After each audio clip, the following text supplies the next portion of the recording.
you're working on your marriage and you keep feeling like you're messing up and you don't know what you should do? My name is Lee Balk and I'm the Internet's leading marriage expert, and we're here to look at that question, that very question today. Your marriage is in a crisis. That's probably why you're watching this video, unless you're just curious, and you may be feeling terror, panic, dread, or anger. I just want you to know that you may also experience headache, sleeplessness, nausea, or depression, and all of that would be a normal reaction. That's the normal reaction when our world is turned upside down, and we got to understand that that's not helpful, but it is normal. It's not a helpful situation when you feel all that fear, that anger, that dread, that depression, and all those physical symptoms. It is normal, though. Your world has been turned upside down. What you have known it to be is suddenly jerked out from under you, and you're trying to find your place to stand, and it's just tough to do at this point. So, what you really need to know is this is really about fear. It's very simply, we boil it down, it's all about fear, and it's fear of the unknown. So you have to deal with it like any other fear. Don't avoid it. You can't hide from fear. If you hide from fear, when it comes back, it's much worse. So don't avoid it. Actually face it and admit that it's fear, and don't fight it. If you notice, those are two of our normal responses. Our primitive responses is fight or flight. And so don't fight. Don't get all frustrated and try to overcome it. Just accept that it is, and don't run.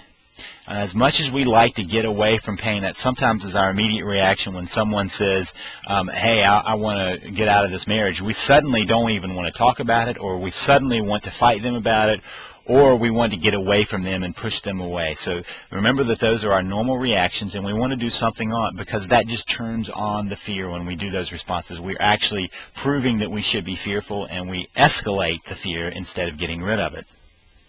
Instead, just acknowledge that you have fear.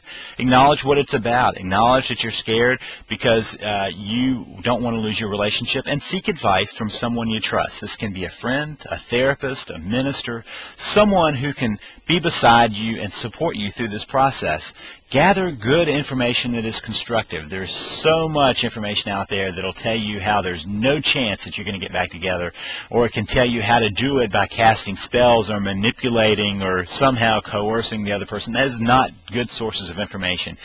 You need to find useful sources of information that move you in a constructive way, and avoid the spouse-bashing doomsayers, whether it's on the web or in the print. There are lots of places that will just tell you how horrible marriage is and how terrible your spouse must be. Don't listen to that. That just feeds what you're already feeling inside, and it helps you justify. So, but also, be clear about this.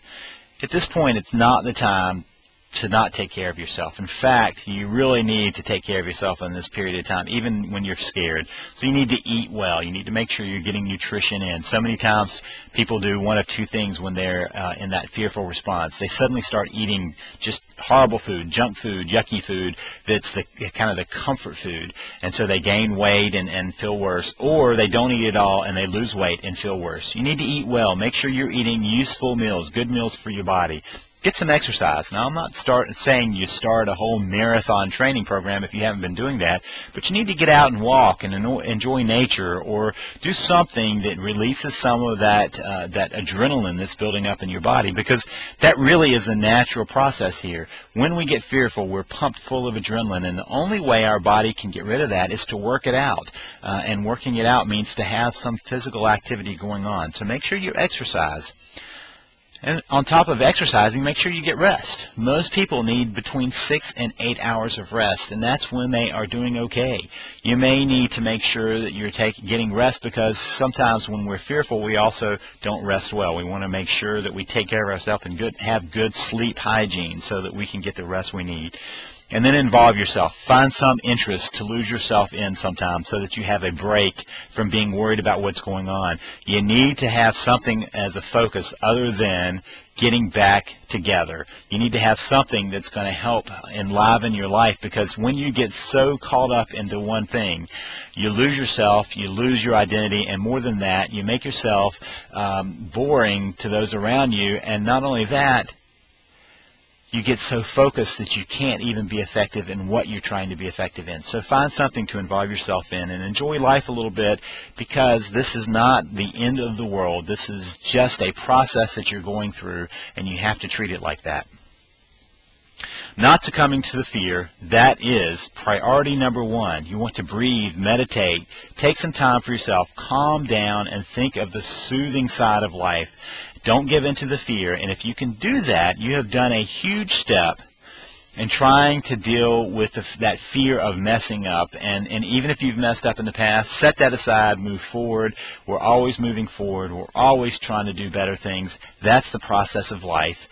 If you want some more help to learn about how to save your marriage so you can actually constructively deal with what's going on, then go now to www.savethemarriage.com. That's www.savethemarriage.com.